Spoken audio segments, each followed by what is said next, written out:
37% is roughly worth 18,500 in chips.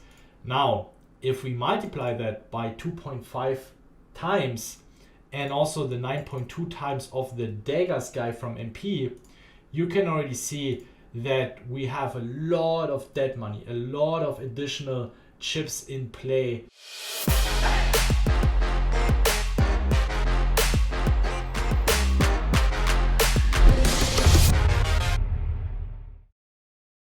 Hello everyone and welcome to today's video. Today I will be joined by Nico, aka W3c.Ray, who is our coach for the bounty course. But before we're going to jump into a hand analysis, I would like to make a quick announcement that we partner up with ICMizer, ICMizer 3 actually, a software that will help you to improve your pre-flop game. And we put links in the description. 20% off if you sign up with Raise Your Edge, and it basically helps you not only analyze your short stack game, but also of course ICM. So whenever you have final table situations, ICMizer will help you to find the right solution, but also for multi-table solutions. So if you're 2 tables left, 3 tables left, 4 tables left, you will have a tool that will help you to provide very accurate results. Furthermore, also for bounty tournaments, up to several hundred players, where you can analyze whether you made the right decision or not. And in today's video, we're going to do that, where we have a spot, or Nico had a spot that was very dicey, and we want to guide you a little through ICMizer, how to set it up, because this is one of the most complicated things to do. It needs a little bit of work. It's not just, you copy paste a hand and then you get the results. You need some data. You need some information to get the most accurate results. And yeah, welcome Nico today. Thank you for taking the time. Yeah, thanks for having me here. I don't think you need any more further introduction. You're well known as the bounty god, the bounty professor in poker. So let's jump right into our hand. The spot was actually pretty nasty. We have this the middle position player open shoving for 6 big blinds, daggers, ISO min 3 bets, and we have a situation here with king jack off, whether we want to be jamming this hand or folding. Nico, what were your first thoughts on this hand? So I looked in. First, what I look at in the situations is, of course, always the bounties before I try to picture the ranges which the guys want to play. So if the situation is even worth to think about. And the open jammer had actually a very high bounty influence, so he has only a little bit over starting stack. And he has big starting bounties already accumulated, so he has 2.5x times the starting bounty, which was $25 in this tournament, and now he has 68. So his bounty influence is very high. Yeah. And the ISO raiser is probably aware of this and tries to hunt for this bounty. So he probably understands that it's worth to risk part of his stack here or his full stack here to accumulate the opponent's bounty. His bounty influence is not so high, although he has a lot of bounties accumulated. He has over 9 starting bounties, or $230 in this case. He has also a big stack, so he has 415,000 chips, and starting stack in this tournament was 50,000 chips, so he has over 8 start stacks already accumulated. So the risk reward is not so great. We have to invest a lot of chips to win his bounty. And I felt in game that this hand was probably right on the edge. And also I have another player behind me in the big blind, which can, of course, also overcall. Of course, I'm covering him, but he can win the bounty of the X poker gods. And this is a big part of the equity in this pot, right? And if I only, for example, have equity in the side pot against the bigger stack, who's probably only ISO raising good hands, probably not only ISO raising good hands, very player dependent, I can punt off here a lot of chips and a lot of stacked dollar EV. So yeah, this was a very complicated situation. Of course, it's complex. It's a multi-way situation. I did share some of the research already, and in the research, King Jack off should be the bottomish combo, and yeah, we will see if King Jack off should is actually sufficient or if it's a punt here. And also for some of you guys who just got into poker and you really don't understand why you would ever consider risking so many chips with king jack off, where you have an all-in with a 6 big blind stack and an ISO shove. I mean, this, we're gonna treat it as an ISO shove, because if he already commits almost half of his stack, he's not going to fold if there are bounties in play, because he knows that we're gonna not just be on kings plus, we're also gonna be ISO shoving ace jack or ace 10 or 8 and 9. So even if he's doing it with queen jack, he's still gonna have enough equity then to stack off. So for that reason, for that matter, we're just gonna treat it as an all-in. I don't think, even if it's just 1 or 2%, this would make our ISO shove even better if we have a little bit of fold equity. However, for those of you who wonder why the fuck we want to be so aggressive, so loose with king jack off or king queen off, where we technically have a 6 big blind all-in and a 30 big blind ISO shove, just a quick background of how bounties work. If we consider the starting stack, which is 50,000 in chips, and we break down what one bounty is worth, we come to the conclusion that one bounty is here roughly worth 37% at this stage of the tournament. It starts somewhere around 33%. Nico is also explaining in the bounty course why it's not 100% true with the 33%, especially in the first blind levels, but it's gonna have only minor difference in the outcome and the results anyway.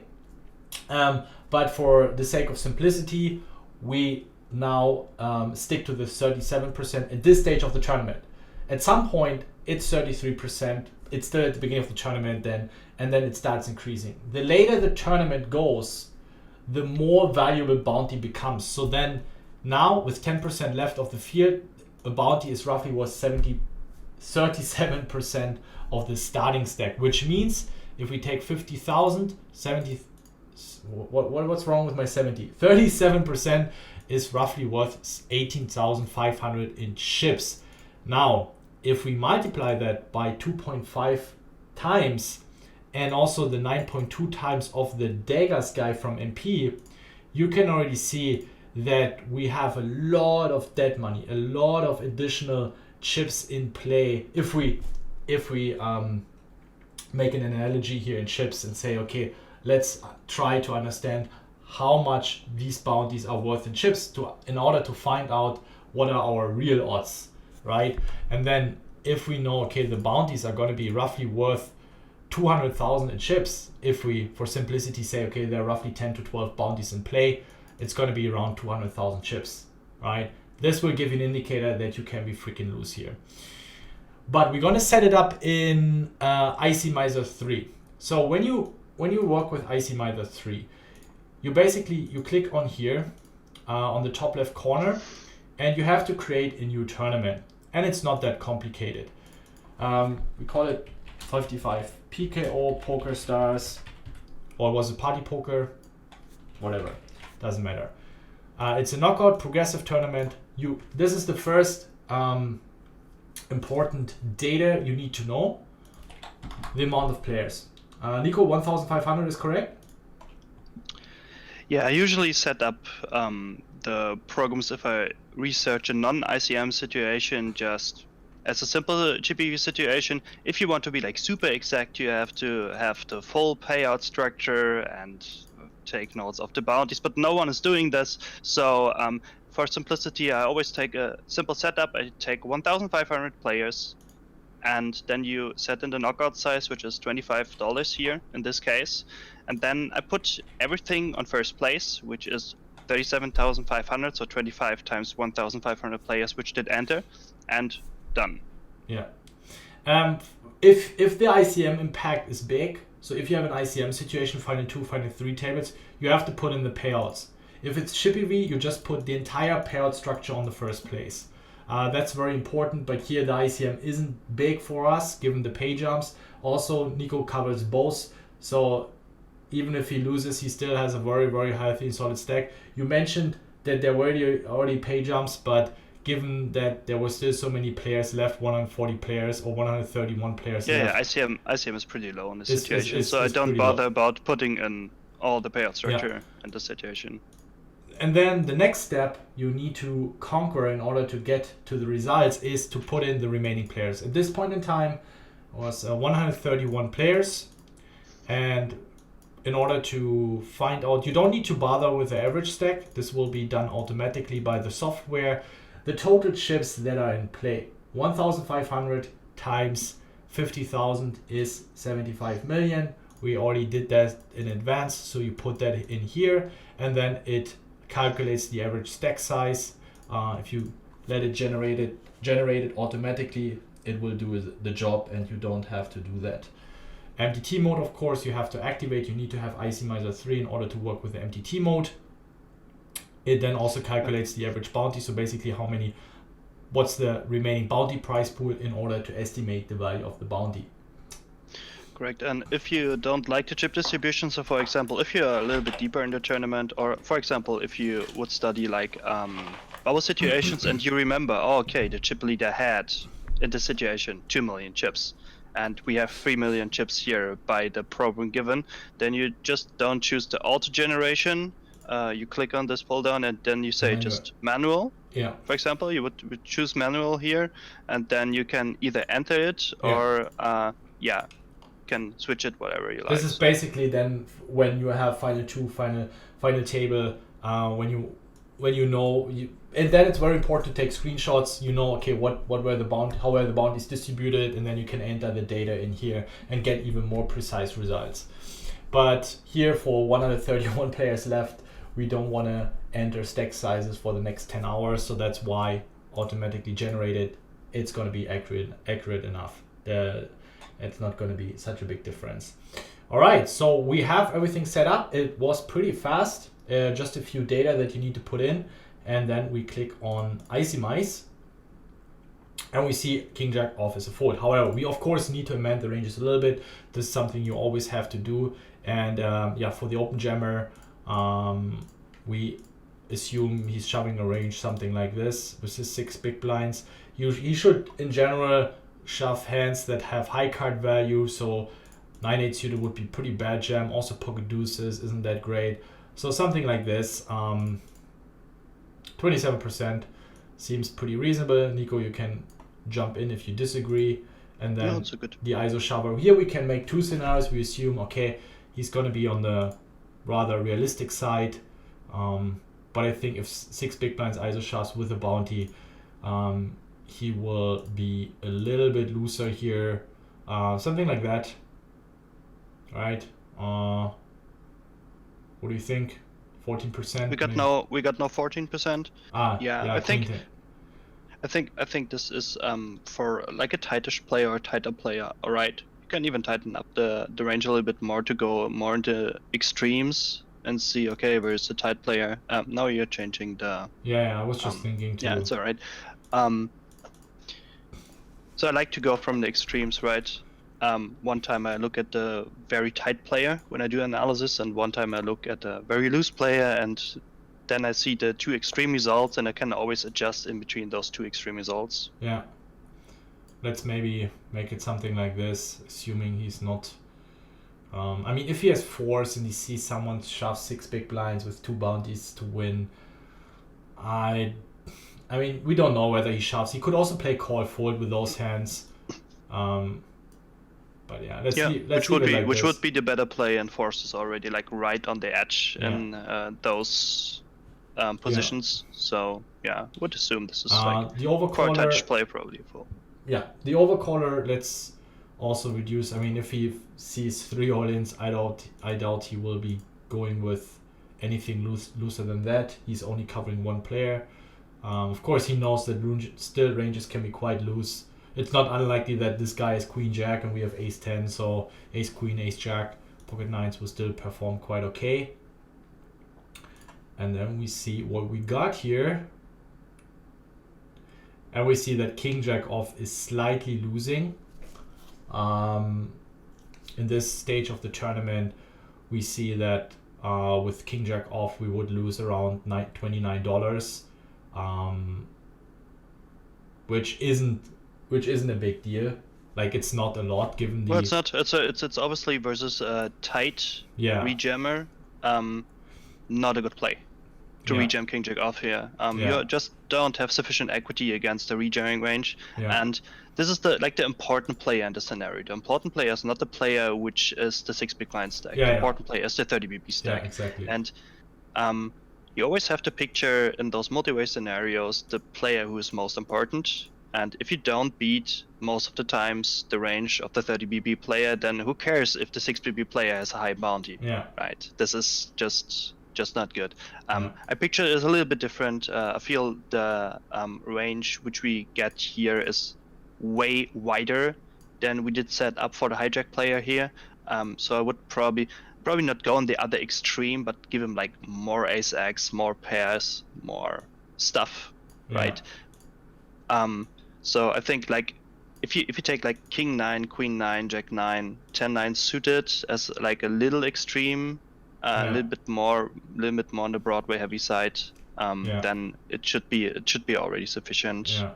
So I think a range around like 18 to 19%, if you see something like this in game, I think is very realistic, and this will push king jack off, I think, like right on the edge. So if you give him like king 9, queen 9, jack 9, and something like ace 9 offsuit, I mean, especially like in the ace x combinations, I feel the players are way too loose in those situations.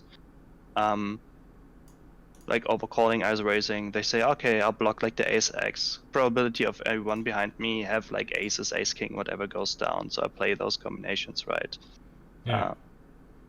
Well, it's basically break even. Then it's getting more and more break even. And yeah, if you see what the players actually have in this scenario, so if we would go back to the hand now and look at the holdings of the players, then you might get an idea how wide players are actually playing this kind of situation. So the guy here is raise calling 9-8 suited. So you will be in this scenario actually was even way wider than in our break evenish calculation. And yeah, it's a very close spot. In the big blind, it's definitely a call or a rejam in our shoes. So if we would sit in the big blind and rejam, because our price is getting better, then we'd definitely play the hand. And in the small blind, it's just right on the edge. And I think going back there probably should fold without like any information on a player, and I had like not good informations about the player. So going back there, I probably should just fold. It's close at best. So I think if this is a spot where you shouldn't be hard on yourself. If I would have been in this spot and I knew if I would be in this spot, I would know that king queen would be good enough to get it in here. I would know that king 10 off is not good enough, and with king jack I would hate my life. And then it's also important to not forget that we can't know everything. It's not about playing perfect here. And if I see, okay, well, I literally had a threshold hand, and threshold hands are always very difficult to play.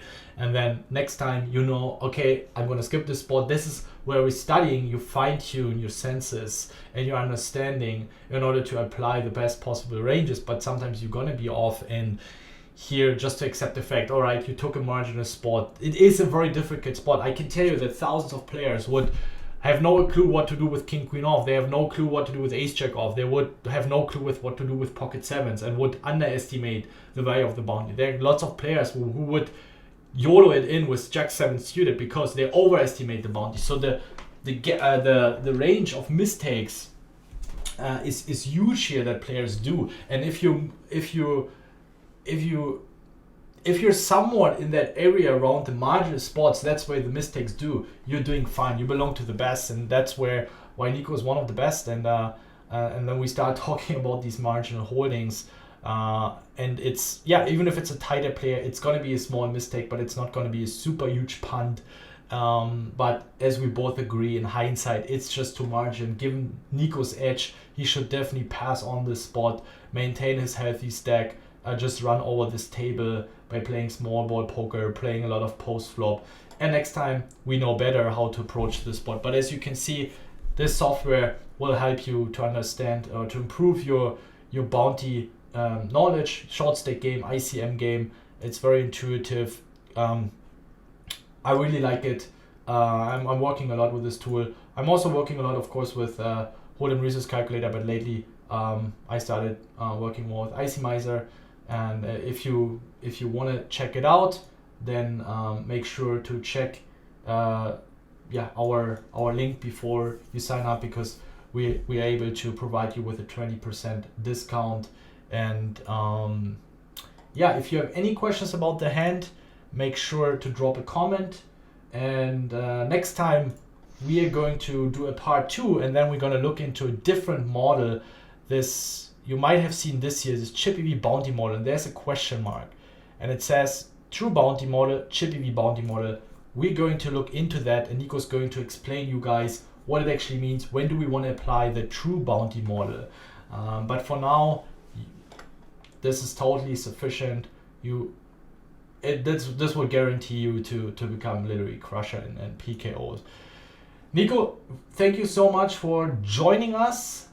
And do you want to share something else about the hand? I was cutting off pretty fast now. Maybe there's something that you want to share. No, that's all right. I think we've discussed this pretty well, and keep it short. Next one. Keep it short and sexy this time, guys. Looking forward to read your comments, your questions, whatever it is. Make sure to join our Discord and drop a like. Really helps growing the channel, and then hopefully you'll be able to improve your bounty knowledge and crush and bounty tournaments. And then see you guys next time. Ciao, ciao.